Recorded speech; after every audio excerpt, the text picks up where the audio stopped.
Thank you very much. All right. Welcome back. Welcome back. So, Can't hear when you. did you get, I'm sorry? Oh, look. Yeah, no, there's some lag on your line. Oh, okay, I okay. couldn't, Is it I couldn't. is it better now? Yeah, it's all right. It's all right. It's all right. Okay, So, okay. I got back last night. Okay. Wow, wow. Okay. Wow. So, So, actually, I just had a conversation with Rebecca just a couple of okay. hours before. Yeah. So, she was asking about your experiences. I said I'm going to catch up with you very soon. So, would you like to share your wins first? Yeah. Yeah. Definitely. Yeah. Go ahead. I don't know if we've got enough time to do that, but I suppose. Okay. Now, look. Overall, it was Yeah. really good. It was really, really good. I think I had no idea what I was going to achieve through going there. I didn't have a. I didn't think that there was a kind of a definite ROI that I could logistically, you know, allocate. There wasn't any intention on meeting new customers or anything like that, or generating new sales and all the rest of it. But on, but right from the outset, it was really nice because I went to a hotel the night before in London before I got the plane. I met a guy there who might become a customer if if he actually holds good to what he says. Got on the plane, flew over, got to the hotel. All the staff in the hotel were really super cool and nice. That was lovely. Um, Spent the day kind of knocking around, having a look at Nashville and then in the evening on Tuesday, so the thing started, it was Wednesday and Thursday. And then on Tuesday night, they had a kind of, if you turn up, then you can get your pass. So I got my pass and started meeting some people who were there and ended up going out for dinner with two new people I'd never met before. And Also coach then, attendees? Are they also coach yeah, attendees? Oh, yeah, okay, yeah. okay. Nice, nice. Wow. So, I mean, so like one of the things, so I'd written down a bunch of, I did a RDOS for the week ahead and I gave myself some goals. And so for instance, yeah, so one of my goals, so my four goals for that week were 50 new peer group mastermind contacts, right? 50. Um, uh, Content and posts to 250 in income sec, cybersecurity and mindset kind of avatars. Right? 10 video post ideas for cybersecurity and mindset, and then learning and ideas from CoachCon. So, okay, the fourth one, that's easy. Yeah, I got loads of learning. So I met Chris Voss and I met Joe Polish. I got photos and I spent some time Wow. talking to Joe Polish. Chris Voss is a really grumpy old man. Right? He's got this haggard face. He looks like he's really angry, sort of. But he's got this really, really, very, very stern exterior, right? But I'm sure he's underneath that.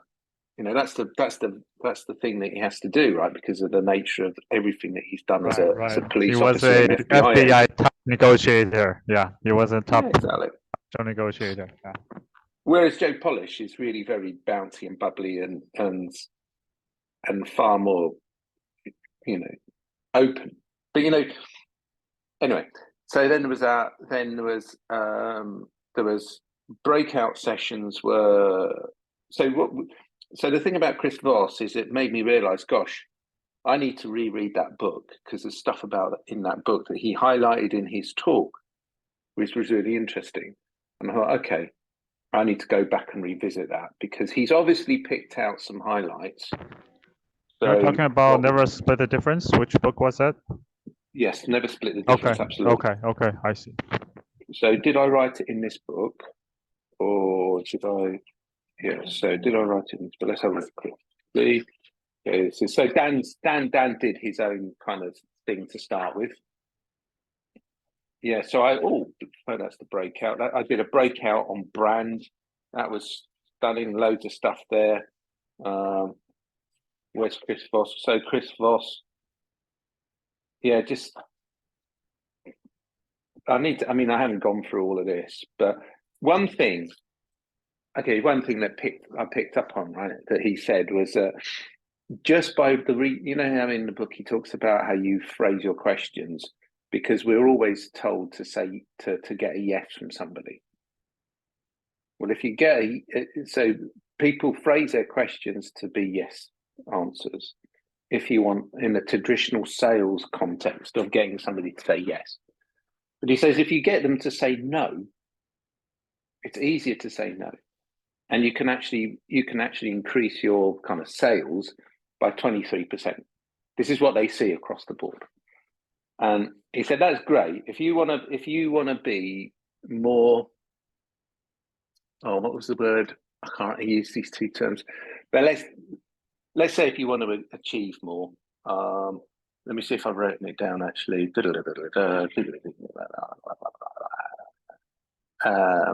Okay, no, I can't. So if you want to be more aggressive, then you just use that. If you want to be truly successful, then there's a whole raft of other things that he says you should work towards.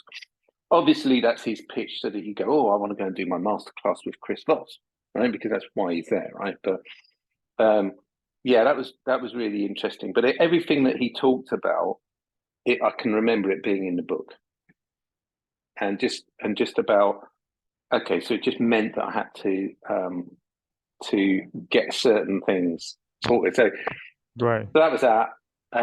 Nice. The principles Just are the always whole- the same, right? Yeah, The principles are the same. but I guess, and so did I get to meet 50 people? No, I didn't. But I don't care because the people that I did meet were really interesting. And there's a couple of guys there that I think were, that I'll probably, well, I hope, I'll continue to have contact with. And that's fine. Then on the Monday, so in the airport, I decided to do something which was really unusual, which is to so in LinkedIn there's something called Sales Navigator, and Sales Navigator you can pull data of different people and create profiles and stuff and then pitch at them. I've never really done that. I've had Sales Navigator, but I've never really leveraged it. And so I thought, okay, fine. So let's just do it. Come on, because I'm getting fed up with people contacting me on LinkedIn going, hey, let's connect. And then you connect with them, and straight away they're into the like, hey, la la la la la la la, and I read it and I think it's like they connect Mike Hainsworth with JCF. Well, okay, that's good because Mike Hainsworth is connected with JCF. But then they start talking about JCF's requirements for cybersecurity. Well, they obviously haven't read the bloody bio. They've just used an AI which has joined those two together, which makes logical sense, right? But if you read the bloody thing, you'll go, well, JCF is over here and cybersecurity is over here. They're two different things, right? So straight away, maybe one day they will get married. Yeah, maybe. I pity the children that come out of that, but anyway. So, but the thing is, it's like that really annoys me because there's no effort in the process. So I went down this list of people, and because I thought, well, 250 is not a bad number, right? That's an achievable number. Anyway, I had this list of 25, so I went through 25, and I went into each one of the people, and when you press to send a message, one of the things it does is it shows you if they've posted recently previous posts. So you can click on the posts, read it, and then so I went into each post where I could, and commented, "Hey John, really like your comment about yada yada yada. It's really interesting that yada yada yada," and made something which was more than 10 words. I mean, I liked it. And then I sent them the message. And I have 3 different types of messages which I wrote, all of them very, very direct. Like, here's what I'm interested in talking to you about. I've got these 5 points. Have any one of these been painful to you, or maybe all of them? And it's a very specific, targeted, direct thing. And I read these people and I go, no, they're not going to be interested in that. But you see, that's my doubt telling me this. It's not. I don't know whether or not. How can I judge whether or not somebody's going to be? No, fuck it. Just send it anyway. So I just got into this mindset of doing it. So I did that on Monday as I left the airport. Went to America, landed. In the morning on Tuesday, I thought, I better just check email. Opened it up. I had a 64% response rate. 64%. Now, Wow. 18% lead generation. Imagine that, getting 18% leads. People have said, I am interested, tell me more. Imagine that. 18%. Wow. Amazing. Could you, I mean, for immunology, right? Imagine if that happened to you. You know, or whatever. Now, okay. That's the percentages. The reality is, you know, you could have done that with 3 leads, right? I did more than 3. So the point is I took action. I had iteration involved. I kind of went at it, and I got responses. Now, all right, if I'm going to be honest, my sample size was really small. I sent 11 messages. So 11 messages is not a big thing. And also, if I was to send 100, I might get the same number of responses, which would make the percentage much smaller, right? So if I got 2 responses, 2 requests for more information, so that's 2 leads out of 11, that's 18%. If I sent out 100 and I still have 2, then it's 2%, not 18%, right? So it's kind of like, you know, I've got to be honest about the numbers. Right? Okay. But the point is, I took action. And right. That's the game. Yeah. And then the only thing that I didn't actually do was the video post ideas. But actually, what's happened is throughout the whole of doing, so you get given this thing, right? So it's one of these, you know, typical coach thing where you've got notes and stuff like that. In all of the breakouts, there was just lots of ideas coming in and lots of learning. And then the assimilation of that learning kind of just, you absorb it all. And I think where I just genuinely think that both because I'm in my 2nd year of coach now. So that 2nd year, those 2 years, and going to CoachCon, that's all almost like the preparation of the ground, the making sure that there's nutrients and water in the land and the seeds have been planted.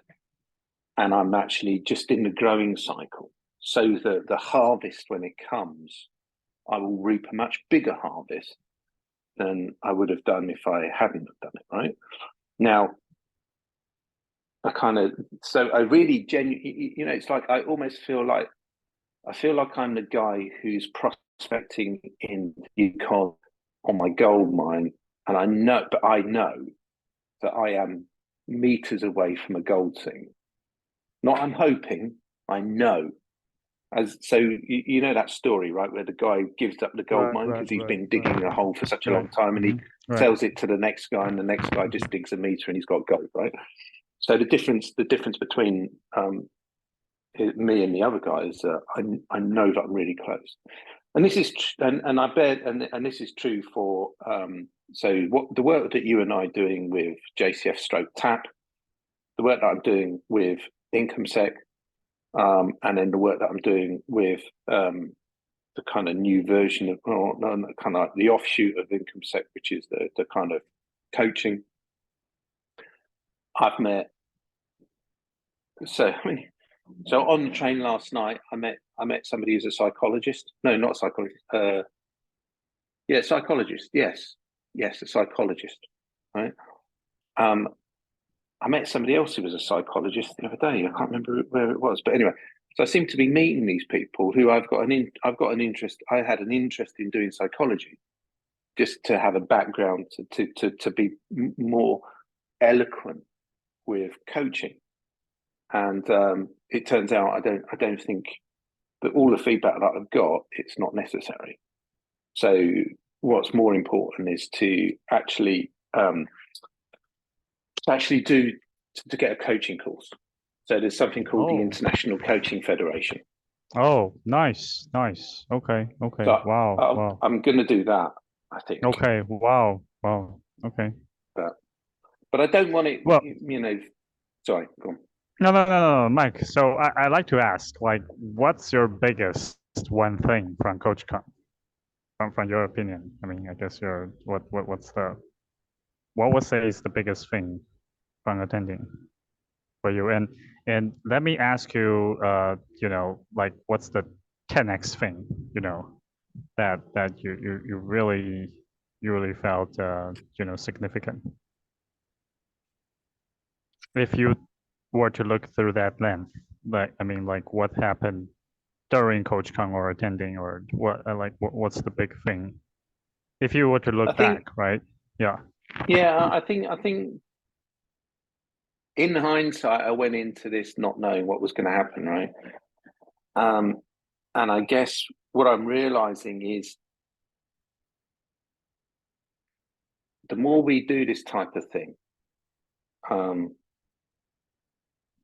the potentially the less tangible the results are, the more inspirational the results are.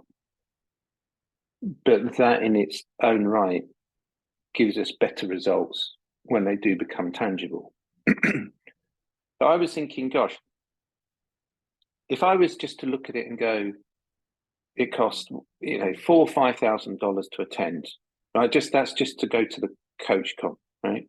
Then you've got, let's say, $1,000 to live in a hotel for a week, and let's say, I don't know, depending on how you do it, $1,000 to get there. So you're looking at $6,000 to $8,000, depending on, who you are, where you live, and what you do, and all that kind of stuff. That's a lot of money just to spend on 2 days. And the fact that I went for a week, right, because I wanted some time to myself, right, that's a week of my time. So, that was troubling me. But what I got from that investment is I looked around the room and I thought, bloody hell, all of the people in this room, all the people I met, they have on their badges, right? They have these little. The Americans love doing this sort of stupid nonsense, right?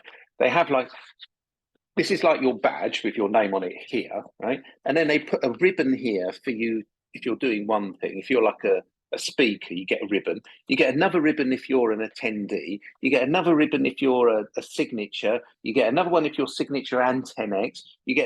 And it's like they have all of these stupid ribbons and they're flapping around. Right. And it's the social packing order. It's kind of like an ego thing of like, how many medals can I have on my it's like this sort of thing, right? So, but the point is, all of these people are investing in themselves and they're entrepreneurs, and they've gone beyond the case of it's a cost to me to do this.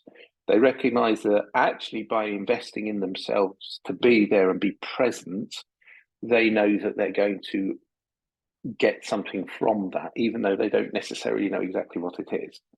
And I think that's the biggest thing that I got out of that is the fact that I've made the investment and the commitment to myself to be there, and I've now gotten some stuff out of that. So there's the use of AI, for instance. That AI guy was there. Remember the one that we had a conversation right. with? Evan, So I didn't talk. Evan Ryan. Yeah, Evan. Mm-hmm. I didn't bother going talking to him, but I listened to what he had to say. So I've got a list of really, really good, strong things to do this week. and I'm already kind of muscling through. So one of them is about values. So talking about the brand, for instance, that was one of the workshops. So talking about the values, and I think, yeah, values are really important to me. And all of this coach conference has done is it's made me realise, gosh, the way I want to present myself as a business owner, as an entrepreneur, as a cybersecurity person, it's just I now have a vision of how I'm going to start doing that, and I'm going to start talking to camera more and posting stuff on LinkedIn more, and being there so people can actually visually engage with me. So for instance, it's just plans are formulating far more fluidly than they have done in the past, and I think that's what I've gotten out of it. Now that none of that, I can sit there and go, that's a 10% ROI, because it's not there yet. But what I can see there is there's been a revolution of how I'm thinking, and now I'm into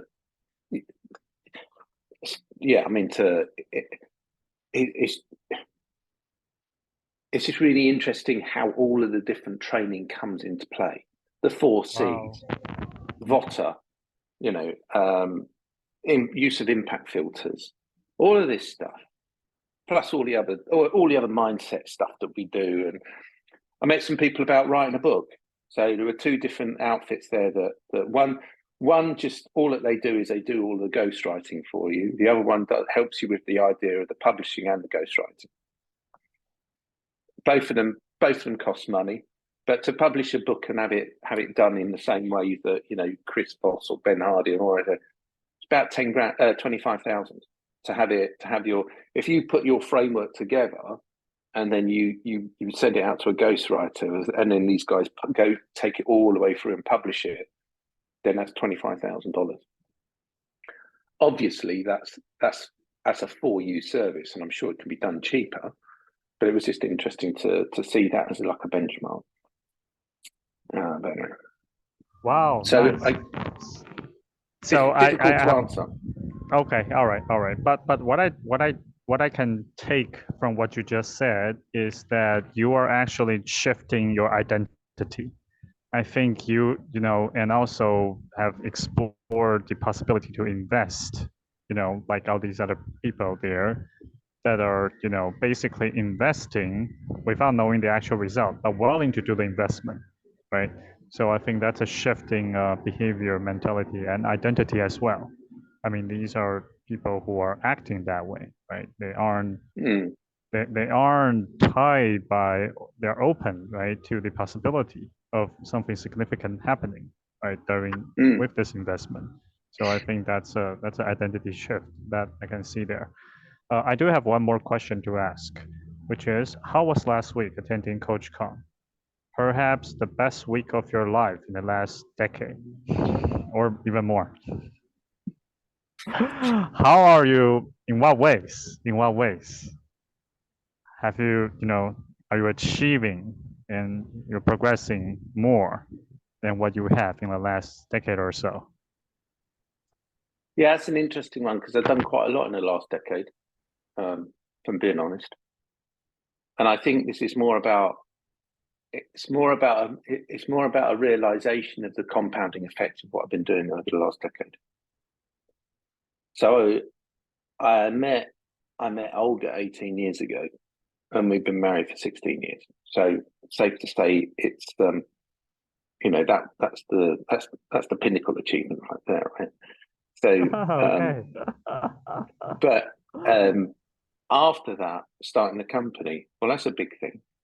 Starting my own business, that's 14 years ago. So starting my own property portfolio, that's around about that's 11 years ago. Yeah.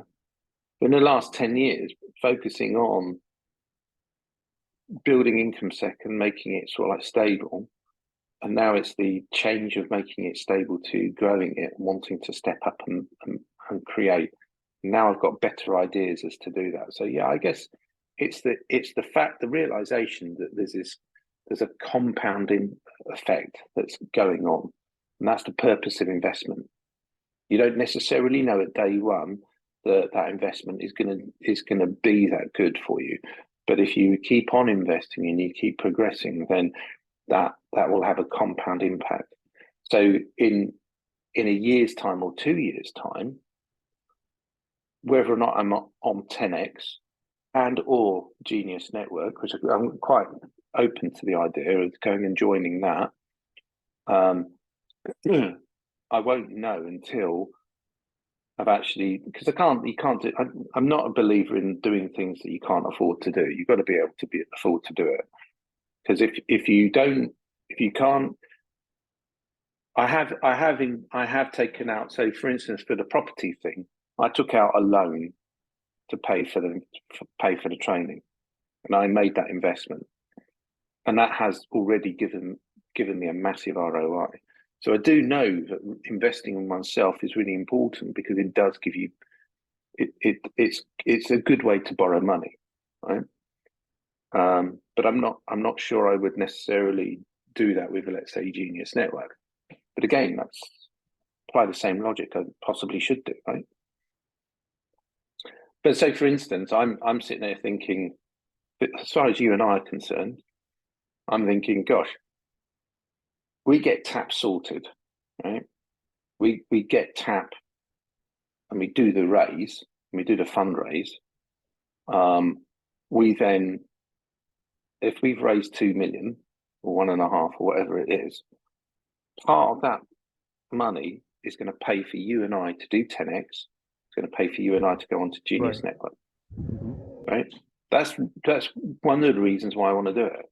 Now, obviously, another reason is for all the wonderful things we're going to do with it, but also if I'm looking at kind of like the big future, the long-term thing, I'm sitting there thinking, right, okay, so gets us onto those platforms, gets us onto those environments, gets us meeting those types of people. Then it gets us access, right? Access, yeah, and also proximity as well, right? To a very different group of people, right? Yeah, and that then will take us to different places, right? Then also there's a case of, well, all right, what else does it give us? Well, there's a fundamental thing in that I want that raised so that it will fund us to allocate the time that I spend on it. I'll get some return on that investment, right? I want to be paid for it, and just because I believe that I deserve it. So, and then the other thing is, I can't remember the exact number, but Google bought YouTube, right? For what? I don't know what it was. 40 billion, something like that. 4 billion. I can't remember the exact number. It's a stupid amount of money, right? And everybody went, that's crazy. How can Google spend that much money on YouTube? That's ridiculous. YouTube in advertising raises that same amount of money every 11 days. Every 11 days. Right? That was a fantastic investment. Yeah, wasn't it just? Yeah, exactly. So, okay, so why is that important? Why did I say that? Well, I think that TAPP, when we do it right, okay, we will generate a machine that will be a threat to all other forms of investment, and in its own right, it will be worth far more than whatever the number is we get it to. Right. So let's say we make it worth, I don't know, let's say we've got assets under management of, I don't know, 100 million, just for argument's sake. When we get to that stage, we will be worth to the likes of BlackRock and or any other bank in the world far more than that for what we've actually created. Right. Exactly. Yes. And therefore we will have a choice at that point in time of selling it like YouTube, right? Or hanging on. or keeping it? Personally, yeah, personally, I'd Right. probably sit there and say I'd sell it, but that's just That's because good. I think then you're the thing about it is if you create something and you put the structure in, and then you then it takes a different type of character to operate that Right. sort of thing. Right. True. But Right. Right. I don't All know. right. I All don't right. know. Good. All right. Thanks, Mike. So what I took from that was how was last week, Oh, even bigger than the last decade, was yeah, that you realize there's a compounding effect of yeah, what's being done by you and continuing. This is rolling up. Okay. So I think you're seeing the possibility and the potential of what this can grow into.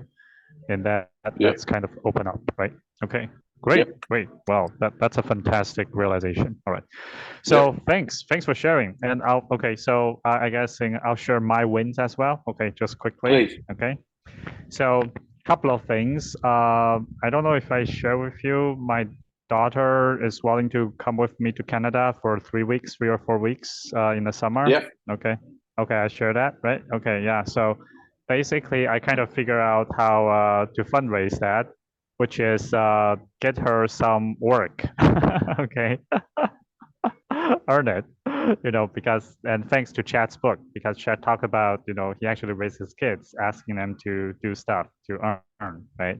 So right now, I mean, my parents, her grandparents, I think are in wanting to have someone to organize books for them. Okay, so that could be something, you know.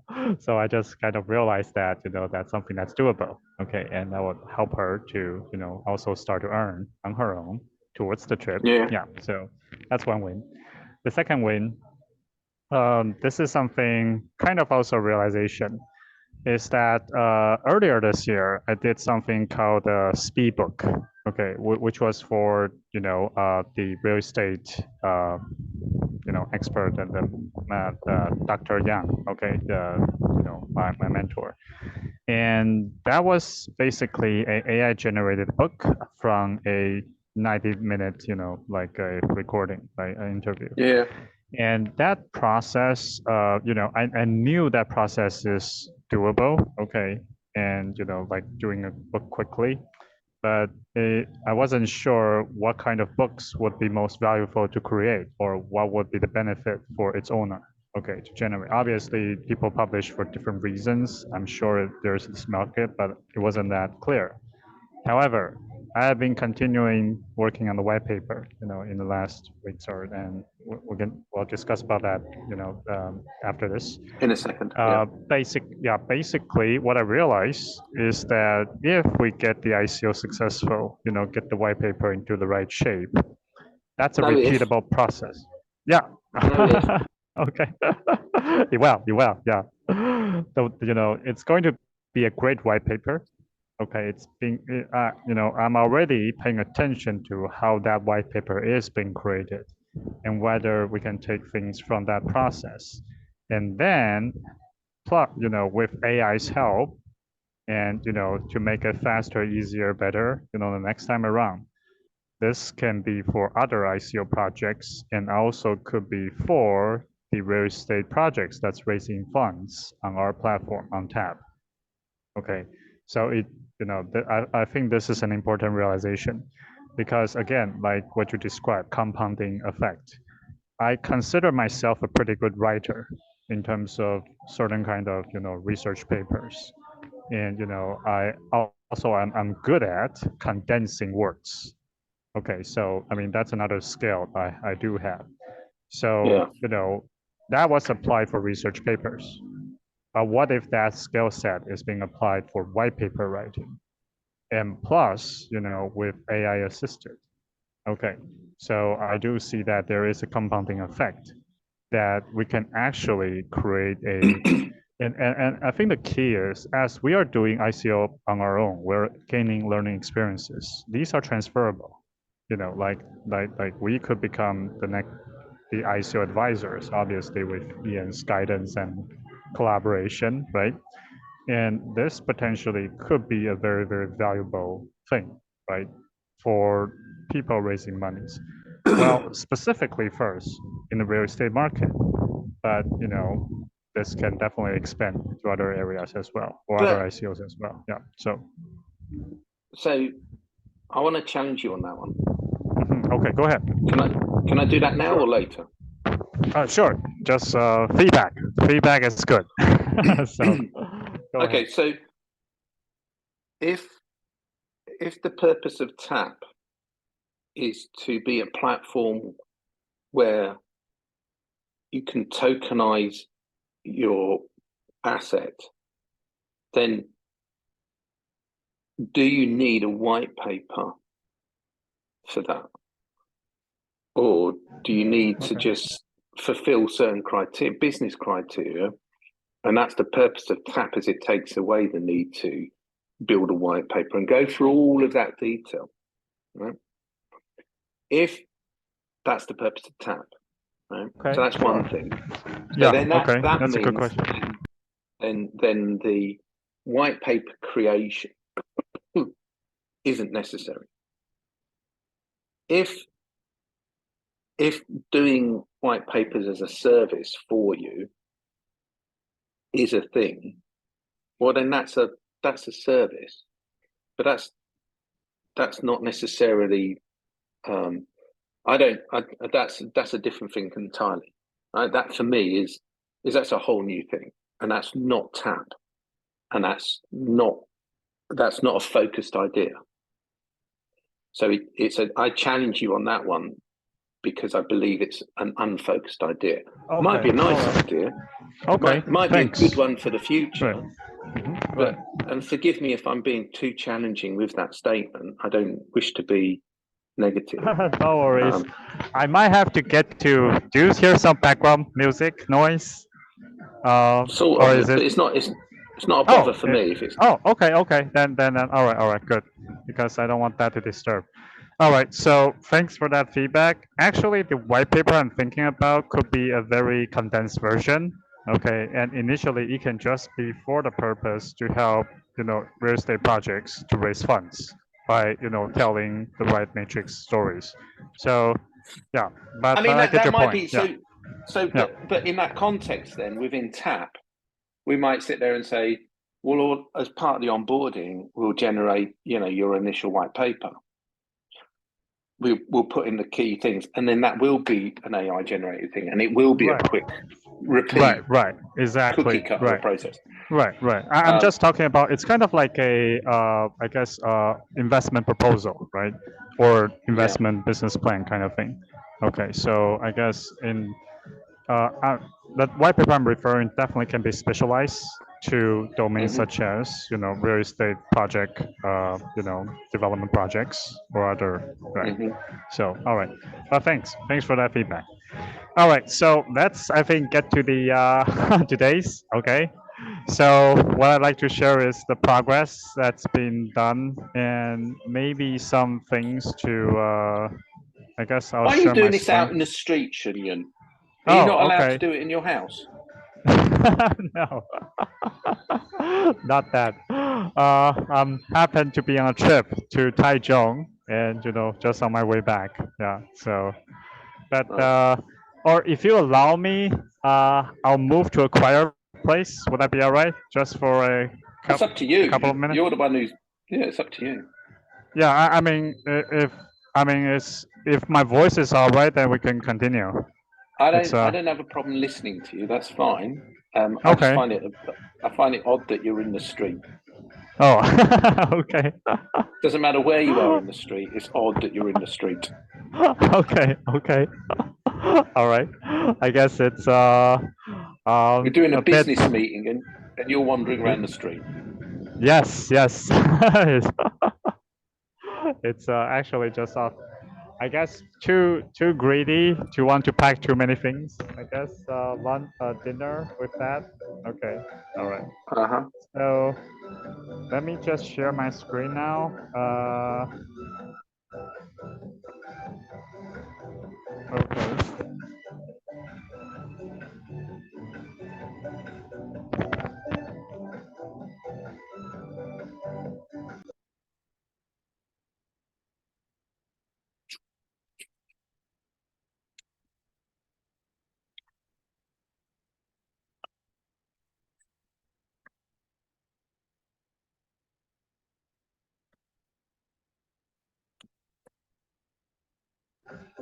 Can you see my screen now? Yeah. Okay, all right. So this is the current tab. I think the version. Okay, Mm-hmm. okay. So basically, a few more sections has been added. Okay, Mm-hmm. and I'll point out what's new. Okay, the background problem. These are probably something you've already seen with the UK market, US, Taiwan market. We might want to add an Indonesia market as well. Okay. All right. So the solution concepts, basically listing here the steps for I think doing project on TAPP, project listing, due diligence, project fundraising, Mm-hmm. and fund management. Okay. So I'll let you read. Okay, later. But Mm-hmm. I think I'd like to point out some points that Mm-hmm. that has been sort of came to my awareness that we might want to decide. So, Mm-hmm. for example, the fundraising. Okay, that Mm-hmm. what I realize is we might want to decide if it has to be raised fully or can be done partially. Okay, because for certain projects, and I'm thinking we should probably let this be a decision by the developer, right? Mm-hmm. Because if it's not raising full, maybe some projects should not start. Okay, but on the other hand, some projects might still continue even if just it's been partially raised. Well, then how So do you? Yeah, but only on that, right? The right, the right, the the ownership of the project. So if right. you means that if you've got more than one investor, Right. who gets if it all goes wrong, Mm-hmm. who gets access to Oh, the okay. splitting up of the asset? So basically the whole project should be fully tokenized.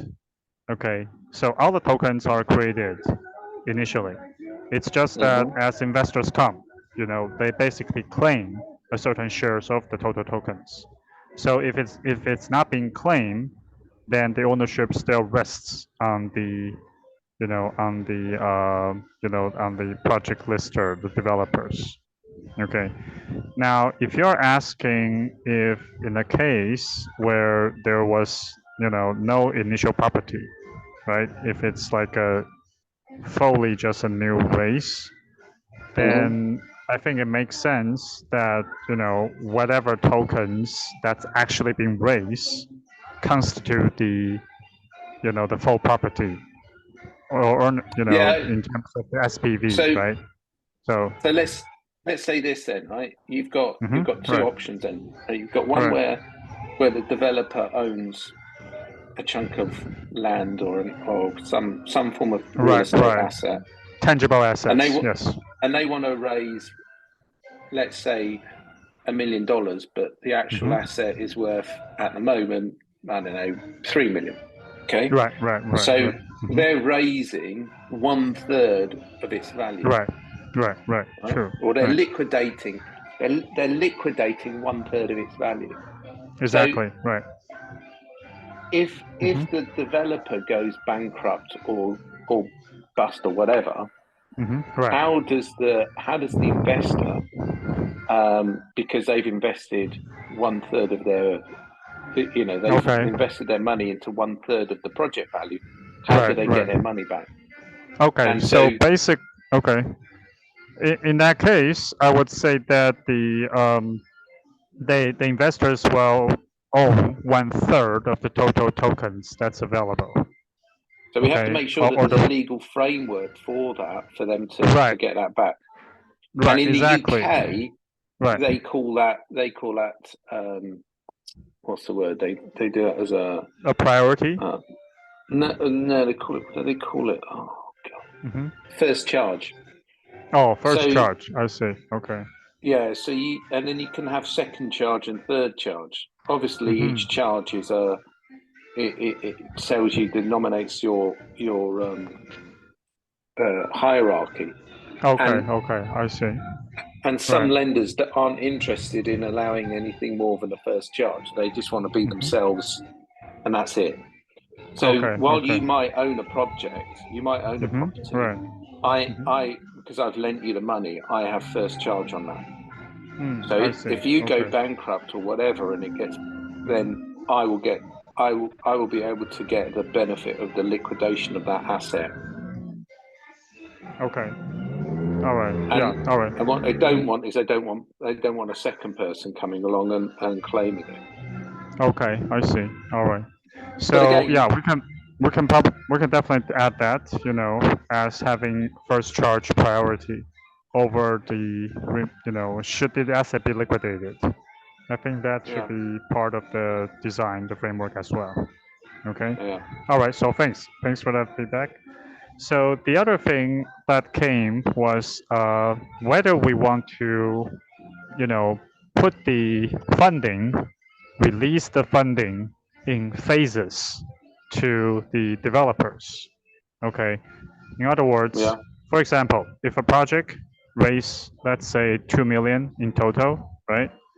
And Hmm. whether that should be released for the developers, let's say in 2 or 3 phases according to milestones, and TAPP the platform safeguard it in some way. Obviously, this will be put into some kind of custody, custodianship, during that Yeah, process. yeah. No, I Or agree. Yeah, of yeah, course. I mean, because this will, I think, save, it has two benefits. One is that for the developers, they have the sense of security, that the full The amount is money's being there. raised. Right, the money's Yeah. there. So they don't have to, they can focus on their work, right? They don't have to worry about, The only challenge fundraising you in the got middle. there is again, let's say your developer Right, requires a total of 1 million, but he right, wants right, right, in four tranches of right, 250 each. right, right, If you do the raise, right, then if I've invested the full 1 million, but right, right. I'm only going to get paid interest on Mm-hmm. the quarter million that um, That's is being being used. utilised. And Mm-hmm. so the Okay. 375,000 that's sat in a um, in an account, in an escrow account, I won't be getting any interest on. Mm-hmm. Okay. So Well, that that's the challenge with I see. I see. the Okay. Right. investor's point of I view. right. Right. I understand. So I guess there's a difference, and it has to be made clear as well. Is that when you are investing, you are an investor. You are not really a lender. Getting a certain interest back. So in that sense, you will get results, return on investment, one of the two ways. One is when the project is actually fully operational and getting rental income. Okay, so that's one. The other is if the property gets liquidated, right? Then you will get a share of that, which hopefully will be larger than whatever you put into, right? And that becomes your ROI. But in that process, you don't really get any interest during the, not like getting regular interest payment unless it's already operational. So I think that should be made clear to the investor, right? Yeah, And yeah, but how does it normally work though? I mean, in different countries. So in the US, they uh, might have right, a different idea than the UK to Indonesia or wherever. So right. So I guess okay, all right. This is something I can ask Henry about. Okay, what might typically happen, at least in Taiwan. But basically, I think well, I guess in some traditional fundraising context, investors might promise to put money in different tranches. So, it could be done by a contract. So before, let's say if it's in 3 tranches, then the investor doesn't have to actually put any money until the time. Okay, but then there's a risk, right, on the part of the developer that the investor may not honor when the time comes, right? So Yeah. I know that has been the problem for some projects, that that investor money did not come as promised, and that hinders the project development. So yeah, so by having Unless, as yeah, mhm. unless we have something where no, I was going no, this is not going to work. Right. No, There's sorry, no, okay, unless I was what? going to suggest something. I was going to Okay, suggest yeah. something that I don't think it's going to work though. But anyway, go on. Oh, okay. I do have a suggestion is that Mm-hmm. if there's a reliable way that can generate some interest, kind of off the amount, then the escorted investment No, can you don't be want to put do into that. that. No, Hmm. because then if you're doing that, then you're talking about you're getting into the realm of securities and Right. financial Okay. bollocks that is not interesting at all. Oh, bloody Okay. hell! All right. I forgot to mention it actually. So one Mhm, of the guys I met is a mhm, I got his details and I said I'd like to talk to you separate to this. He syndicates his company. All that they do is syndicated real estate, mhm. Oh, okay. Okay. which is All exactly right. what we're talking about. This is that. Only we're doing Okay. it on a blockchain. So Okay. Okay. he's Nice. interested. And then I met Okay. a couple of other IFA kind of characters, Okay. financial planners and stuff. Okay. Uh, and and they're interested. It's just they don't understand it. Okay. Okay. And Nice. and I spoke Which to my market do they operate? Which market does the US syndicator? US. US. Okay. Okay. Yeah. All right. All right. And then I Okay. spoke again to my nephew, who's a Mhm. lawyer in Utah, and I Mhm. said to Okay. him like, look, when we raise the funds and we're ready to Mhm. do this, I'm going to come to Right. you. And I'm going to Uh-huh. want you to get us regulated and Right. legally, there for the Mhm. SEC. Okay. Um, Uh-huh. and I said I'm earmarking somewhere between 50 and 150,000 for this. Mhm. And he went, Mhm. yeah, that would be about right. So Mhm. that can be one of our milestones. So we've already got that sorted for Mhm. that. We just need to do the same for. Sorry, I've interrupted you, but anyway, it just Okay. Okay. All go right. on. All right. Thanks. All right. All right. So I think just to I guess to make sure we have consensus that we are thinking of the model where we are holding the investors' money, right? And Yeah, then release by milestones. Okay. All right. So yeah, that's in the fourth point, funding management. okay. Okay. For the fifth, dividend. Okay. So the idea here is that once rental income is being generated, it becomes a form of dividend. But the way we are doing this is we are paying dividend tokens. Okay, so the investors get the real estate tokens or the Yep. estate tokens. But for dividends, it's a stablecoin back tokens, Hmm. dividend tokens. So they can be Hmm. redeemed anytime. Okay, Yeah. but Yeah. then I have thought about and added that the dividends are actually paid based on both the real estate currently circulating real estate tokens, which indicates ownership, right? But also Hmm. the circulating dividend tokens. Okay, so the profit ratio is something we could decide. For example, so this is borrowing from the concepts for the TAPP platform raise itself, right? Because we talk about 10% profits for the professionals, the professional tokens. So it's Hmm. again borrowing the similar concept. For example, rental profit, right? Once it's being Hmm. shared, maybe we put 90% of that for the holders of the property tokens. Okay, so Hmm. for the real estate property tokens, but then 10% for the dividend token holders. Okay, so in that sense, that creates incentives. When you get the dividend tokens, you don't cash it immediately. Okay, because I don't that. no, but I don't get What do you that think? because Yeah. I don't get it. So let's Okay. say if you've got okay, so you've got two tokens. One is the capital, Right. Right. asset The value, estate token. which Yeah.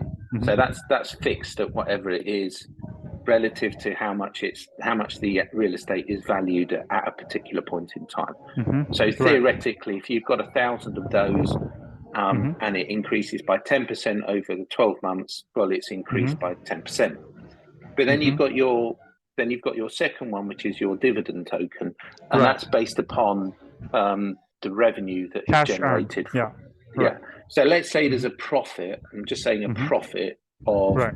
I don't know 100,000, Right. Right. and you've got 1,000 tokens. Well, then each Right. token is worth 100, right? And so you've got and let's say you've been allocated one token. So you've got one token which is worth 100 units, dollars, let's say, for instance. And then that's it, because it is a token, it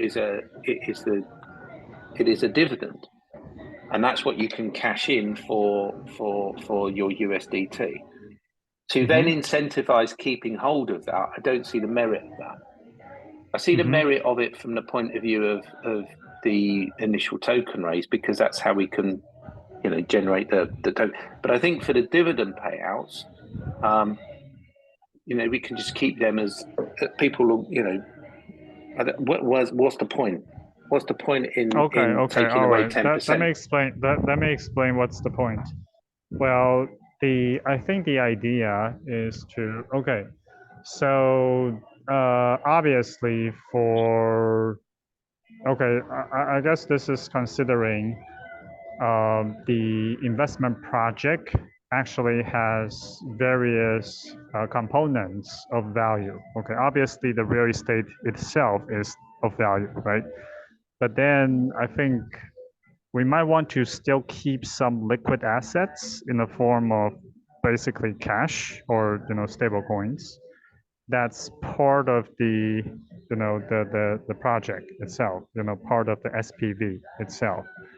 And reason for this, for obvious reason that you could require cash, right, for various upgrades, maintenance, or whatever unexpected Yeah, but you don't pay the expenses. dividend until you've taken care of that.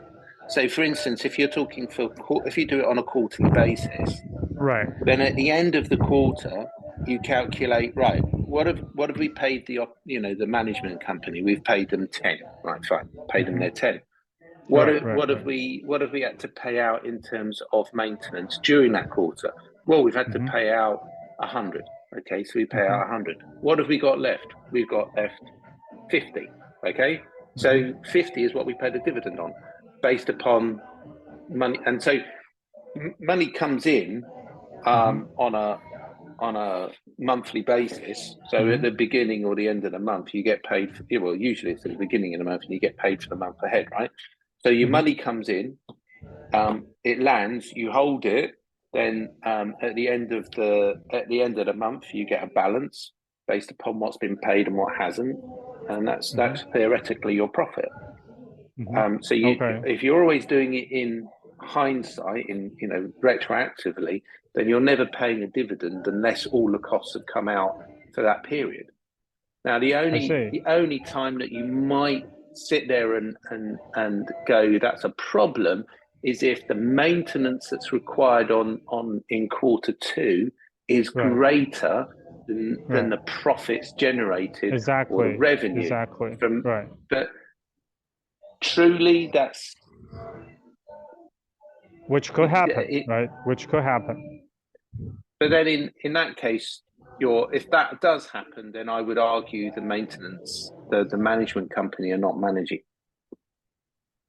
Right, but I mean I guess my point is we want to take into the account, that things could happen, right? Well, in that case, then you stick with sticking a 10% fee into the property, and then you just hold that. and you hold that in escrow, and then you don't ever let that go. Okay. So you're saying that Or you only ever release it at the end of the year. And then you release it and say that we'll only ever, so let's say you keep 10% back, and at the end of the year you've got, if your revenue has been 50,000, right. then you've got $5,000 worth of accumulated accumulated revenue. Maybe you make for that, then you sit there and go, well, but then you've got to understand, well, what's the likelihood of having to spend that 5,000? So it's that. I think you'd have to work in conjunction with the management companies, because it's different for each company. It's different for each kind of country and each project within each country. Okay. All right. Because if you're doing commercial as opposed to domestic, you've got a different set of matrix as well. I see. Okay. All right. I guess the point, the thing to clarify or to discuss is whether we want to keep a certain amount of cash, okay, or liquid assets as part of the SPV, right? For basically whatever seeable, unforeseeable reason, right? Which I can imagine could happen. And basically by keeping certain amount of liquid assets, I think that increase the safety of the whole, I guess, property operation as well. Because right? I mean, it makes it, because if you are really in need for a cash and you don't have it, right? Then it becomes a thorny issue of, should you ask investors to put more? Should you liquidate some assets, right? It becomes kind of a but in the same context, you wouldn't. Let's say in that though, you wouldn't give a bigger dividend in the next quarter.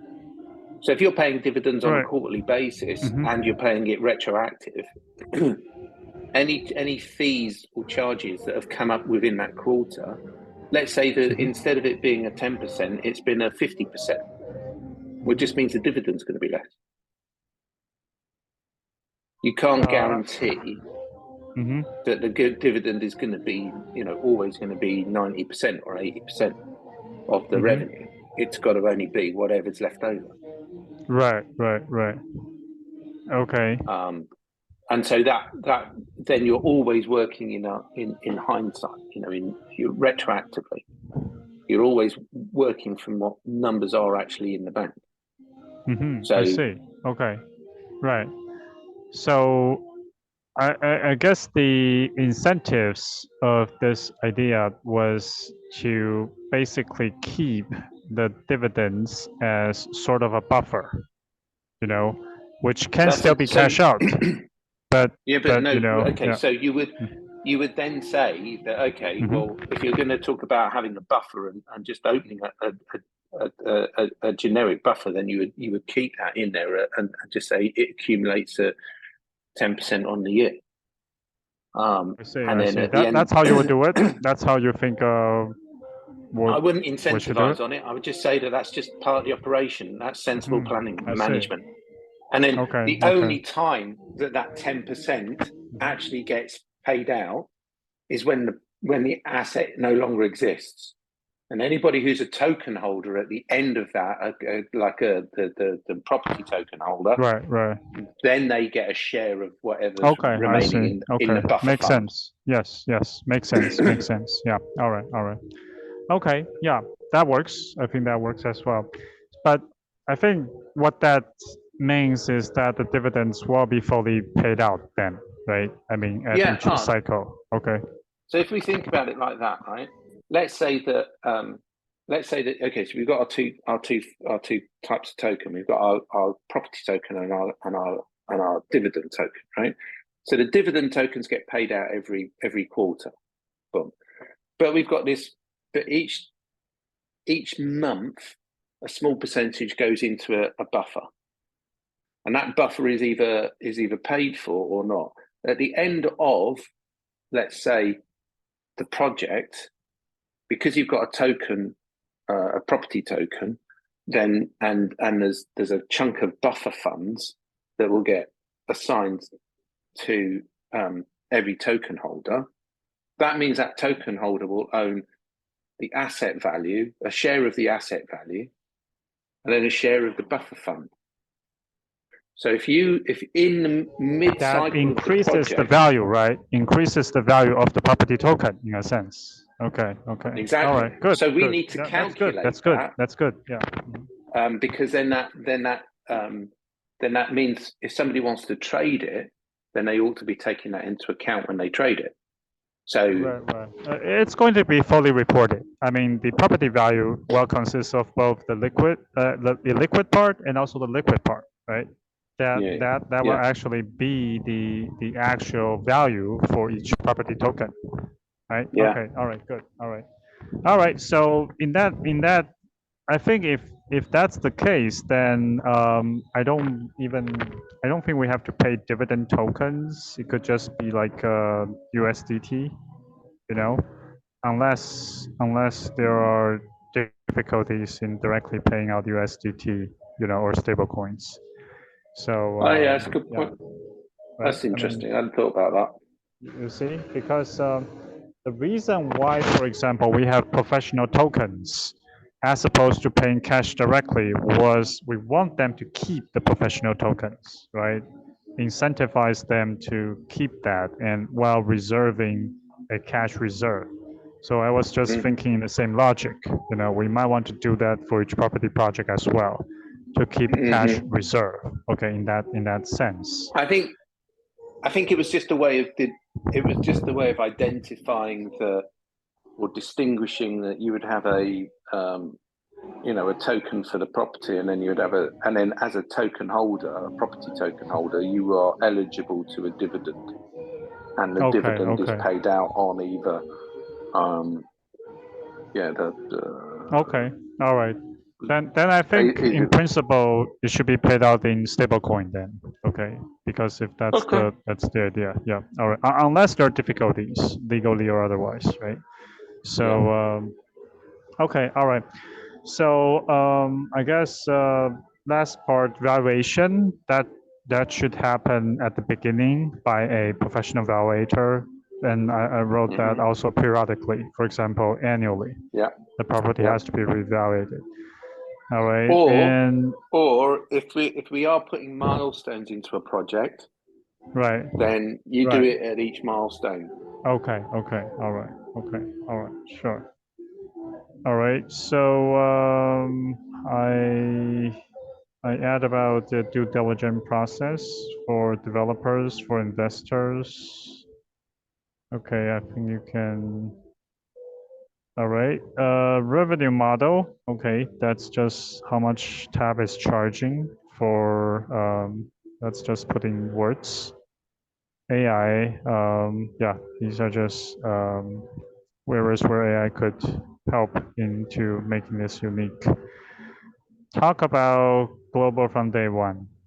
Okay, so this is just the idea that we want to design TAPP for global markets, not just a very local one. Multilingual from day one. Okay, this is something for your feedback. Basically, in our major languages for accessibility. But then, obviously, we will start with just two, English and Chinese. Yeah. Okay, but that's basically accessibility part. Okay, this is the part where you've written. So I haven't integrated. So there's still some work to be done. So one more section is about what's the money to be raised. I think right now it will be 2 million. Okay, and maybe I think I'll write about what they're going to be used for. All right, so I think that's it. These are all words you've written, so I will, integrate them somehow into the. Well, and some of that is very much a UK orientated. Right. I know. Don't worry. I think I will try to take care of some of that. All right, so I guess that's pretty much it for now in terms of the white paper and the points to be discussed. Okay, as I'm writing them. All right, so next milestone. I think for me, it's going to be finish the white paper, into Yeah, the first full draft, yeah, incorporating what we have discussed today, okay, as well. yeah. And then, obviously for you, and I'll also show what I plan to do. I'm intending to do a Chinese version very quickly, with AI translation and a bit of proofreading. Send it to Henry, okay, for his feedback, and also asking him to add his numbers to it, okay, because he's got some actual real estate projects, lining up that could be the first round of tokenized projects. So I like to get his input as well in terms of the actual numbers, the figures. Okay, so hopefully that can be done next week this time. Okay, so we'll get some, a full draft with additional numbers. So I think that's my part. All right, so what will be next For milestone for next you? week, Yeah. so yeah, for next week, I've got three things. One is I want to post those questions on the UK property Facebook group that Right. I'm a part of, Okay. Right. so we get some market feedback. I'll give you those when I've formulated those questions. I'll give them to you as well, so that you can formulate them into Chinese and post them where you want. Okay. Sure. Sure. Second thing is I want to talk to that syndication guy about the project. The third thing I've already done, and that's talk to my nephew about legals in the US. So I've already established that. So I gave myself that as a goal. These goals, I formulated these on Friday. All right. So When you I've talk already about achieved. legal in US, are you talking about getting US investors to be No. onboarded? I'm talking No? about once once we do nothing in the US until we've got the funding to actually pay for us to become registered in the US or the UK or anywhere else. So I don't think this is not about so all of that comes after we've done the ICO. We just raised the ICO. We No, just did the ICO. I'm just curious, what's your thinking about US? Are you looking at US properties or are you looking at US investors? And Yeah, well, which, by the both. way, could be different things. Both? Okay. Yeah, But then that would be in the same market as Homebase, wouldn't it? I couldn't Because care less Homebase who's is. in the other. So what? I don't. No, but I'm with Christian on this one. I don't think home base is necessarily the right thing to do. okay, okay. I know what you say about, well, let's do it fast, do it quick, let's use somebody Right. else's. Yeah, that makes a lot of sense. Yeah.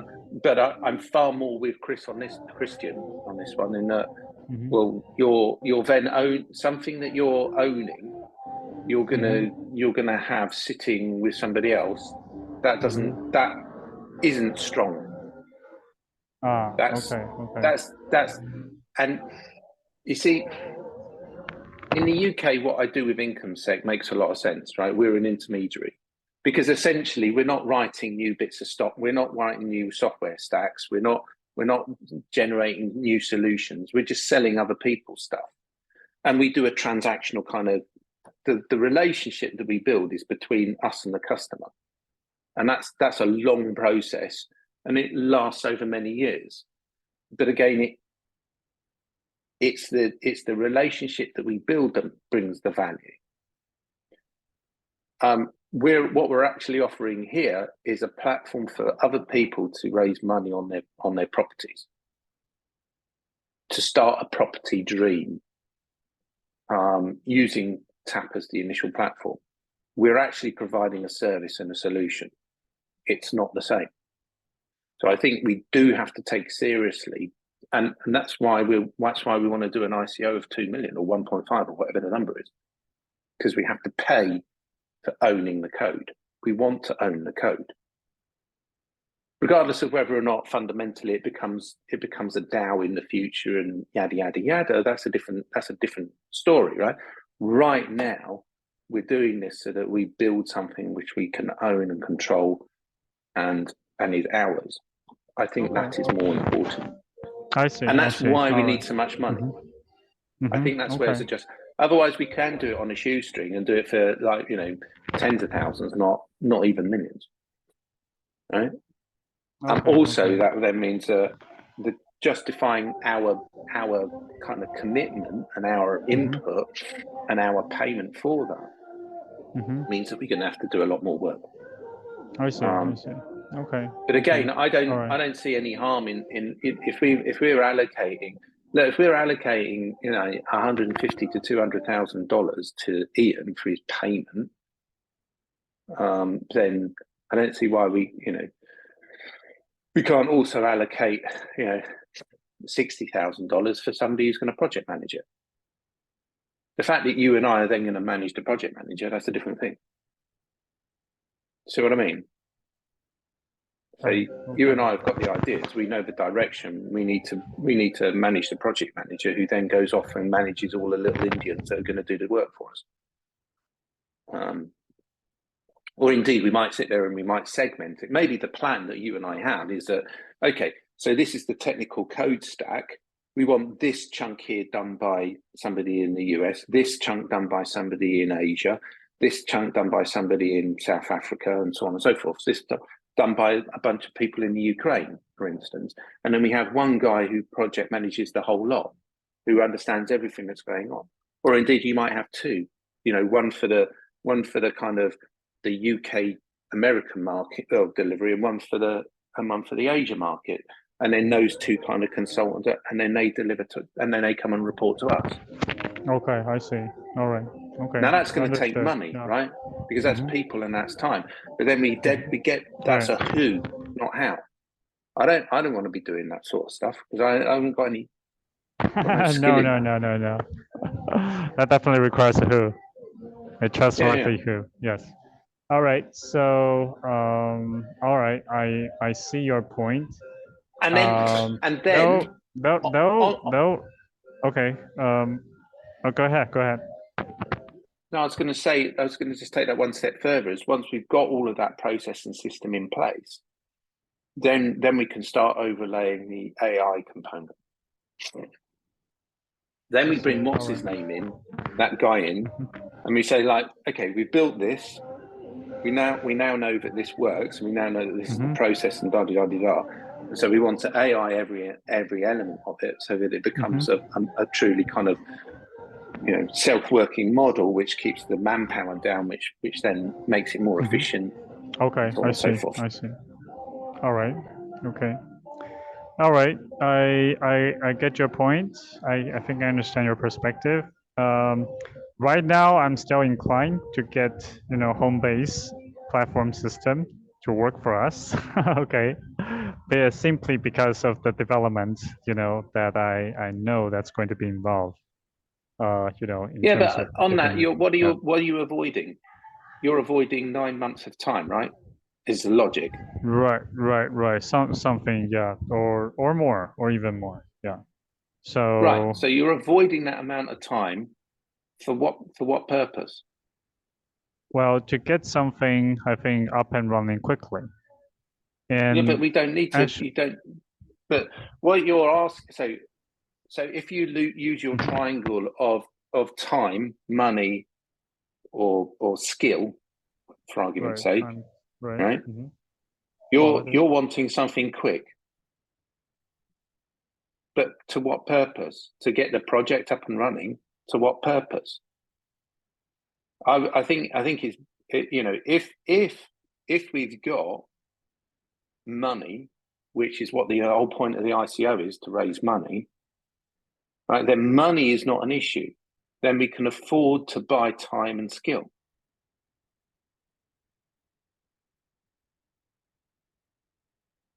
Now, if you want to get things up, and the purpose is to make TAPP work straight away from day one as quickly as possible, okay?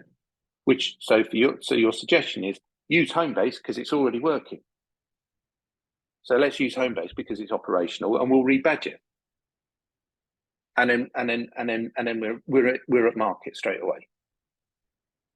We already know we've alienated an entire tranche of projects because Christian has already sat there and said, "I'm not interested."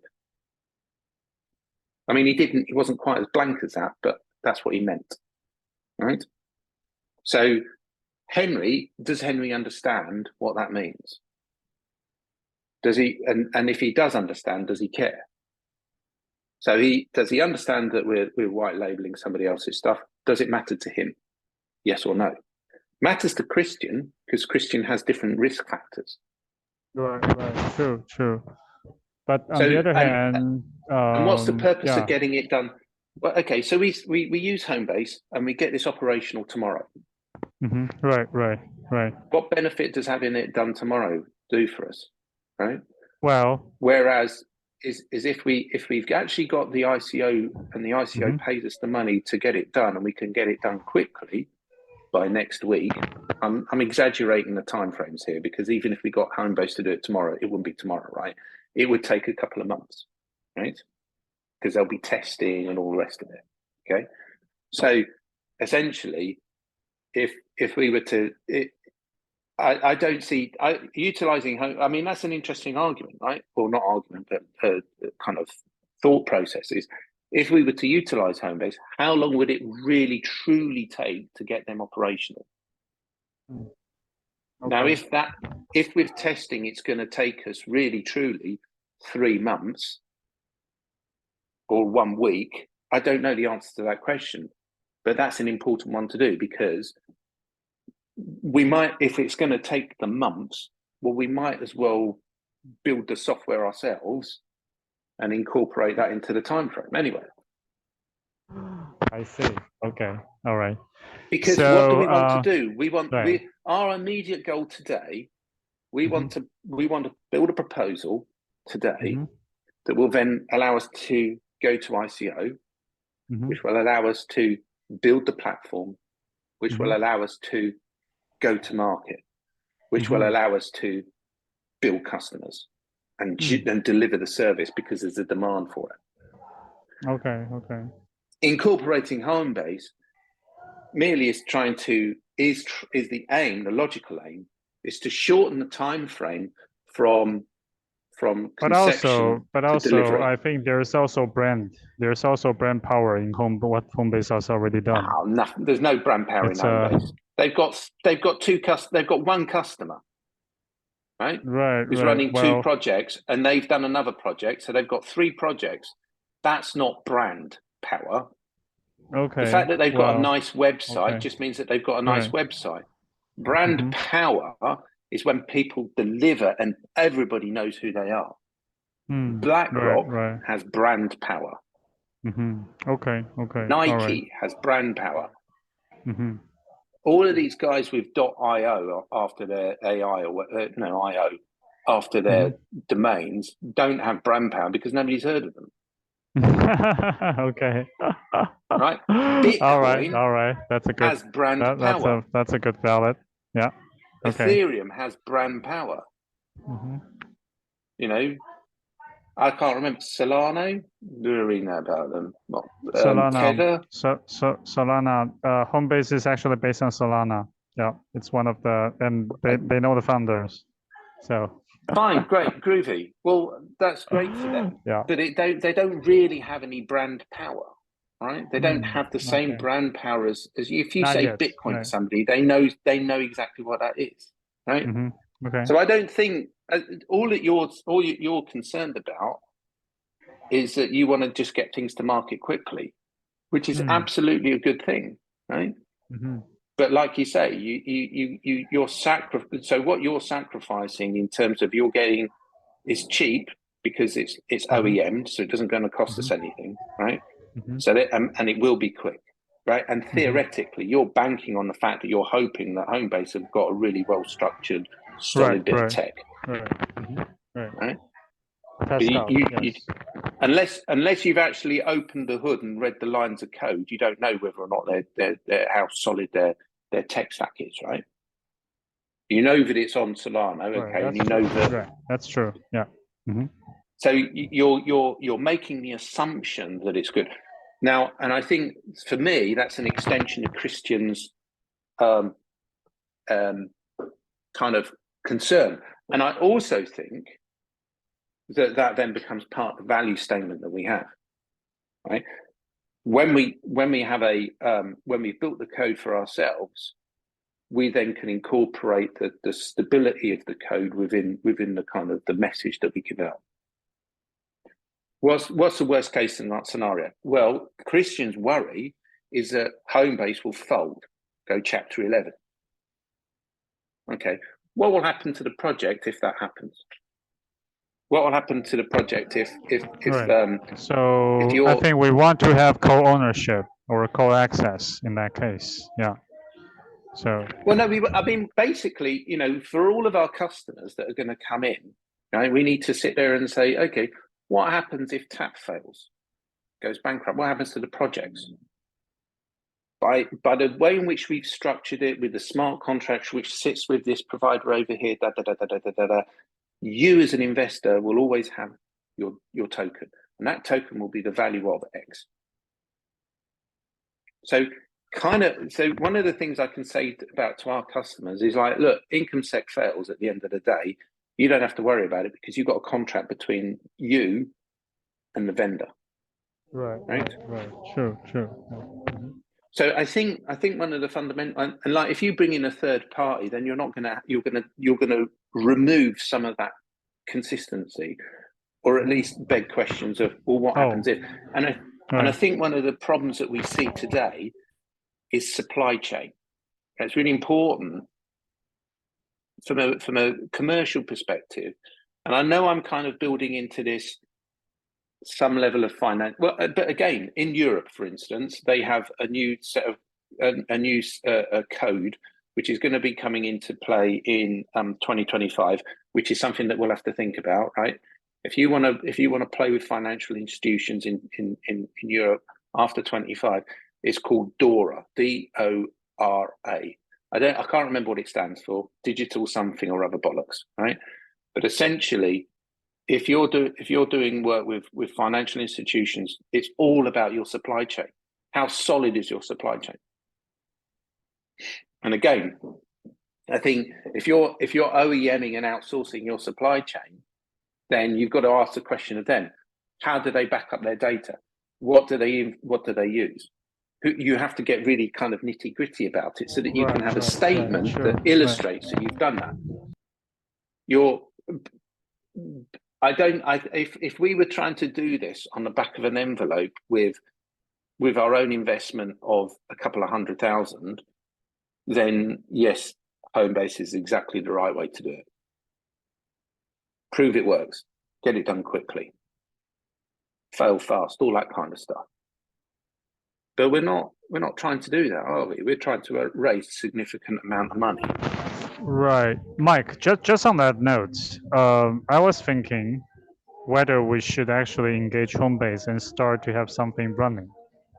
You know, kind of do pilots with certain tokenization aspect, which will add, validate the white paper's strength as well, and I mean the ICO itself, because we are already doing this, for example, right? As opposed to it's still yet the question.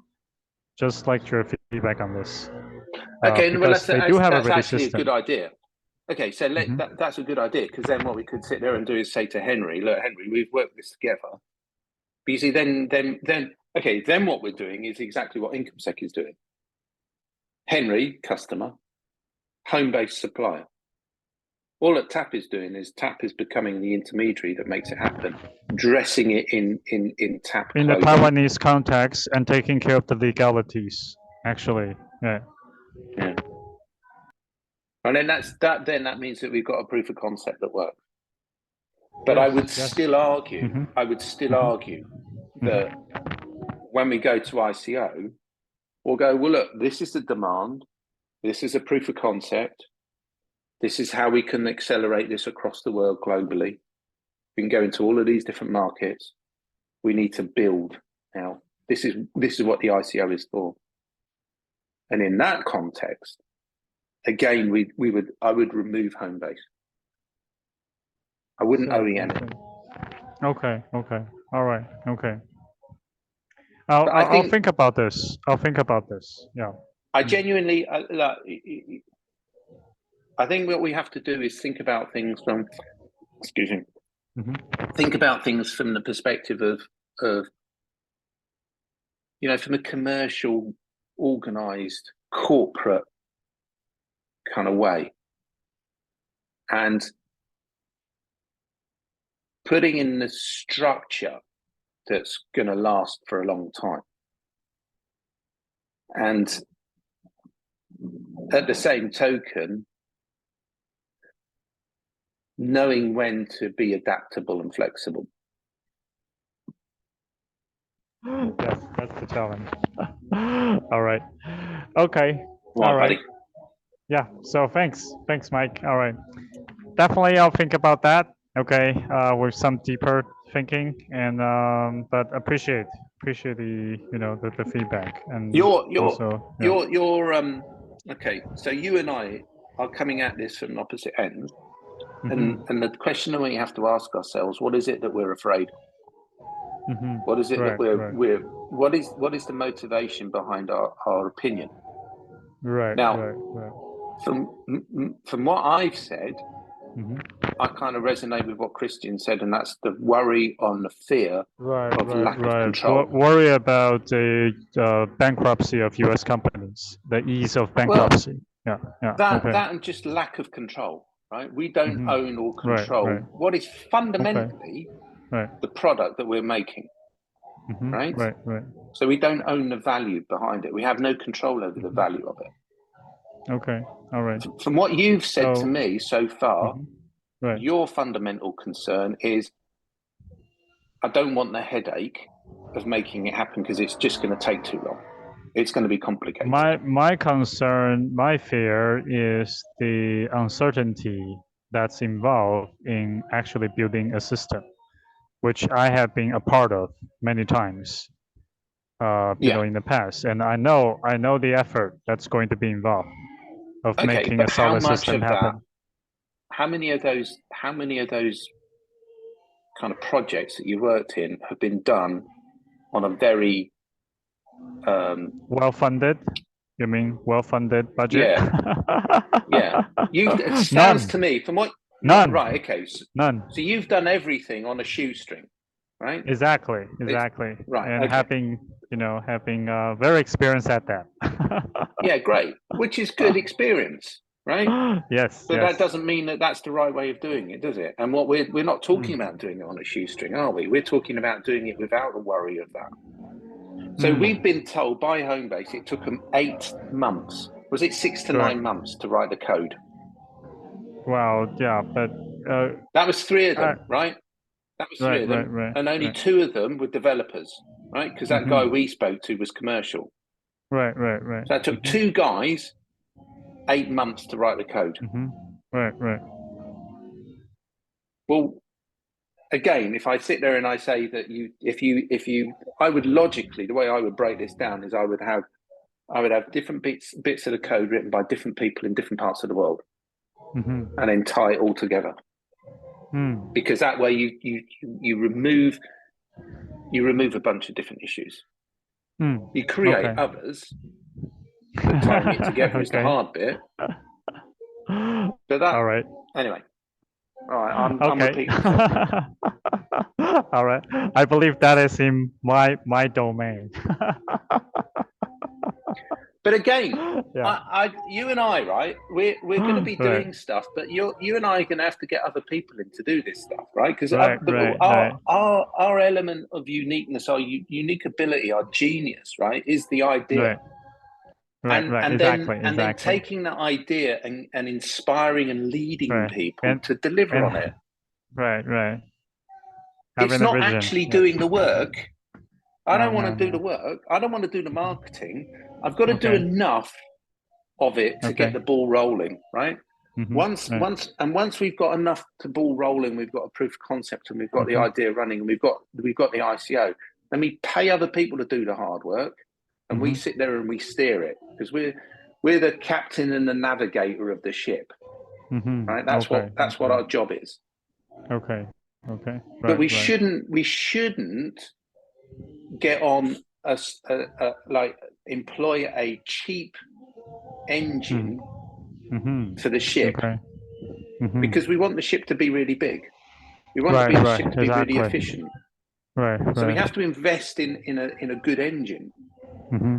Just because we used to drive little boats in the past doesn't mean, you know, we've learned the experience of how to navigate and how to lead and how to captain the boat, right? Because somebody's given us a pot of money, then we can spend it wisely. Okay. Okay. All right. All right. I take that. I take that. It's I definitely have to acknowledge that is outside of my comfort zone of what I've been done in the past. So could be a good thing. Yeah. Yeah. All of this is though. We've never. You and I have never done this, right? No. We're talking about. We're talking about things that are going to scare us. Right. Right. But I do agree. But I do agree with you that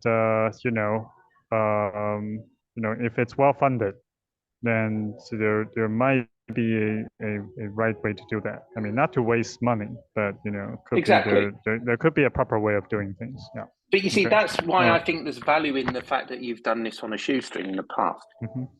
Sorry, let me just take this. This will be quick. It's my wife. She's telling me that she's coming to the office. Hold on a second. Oh, okay. Hey, honey. Okay, great. All right, I'll see you in 10 minutes. Okay. Okay, I'll be sorted. Yeah. All right. I'll see you in 10 minutes. Baka. See you soon. Okay. All right. Yeah, I think we can wrap this. Okay.